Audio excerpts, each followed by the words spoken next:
Hey everyone, welcome back to the channel. Today, I will show you how to publish website online on Shopify. Make sure you're logged in your account.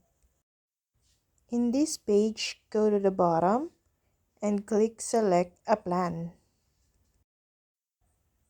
Now, you will pick a plan here in this page. You can pick choose basic, choose Shopify, choose advanced, but I will click choose basic. From this, you can choose how often you'd like to be billed, for monthly or yearly.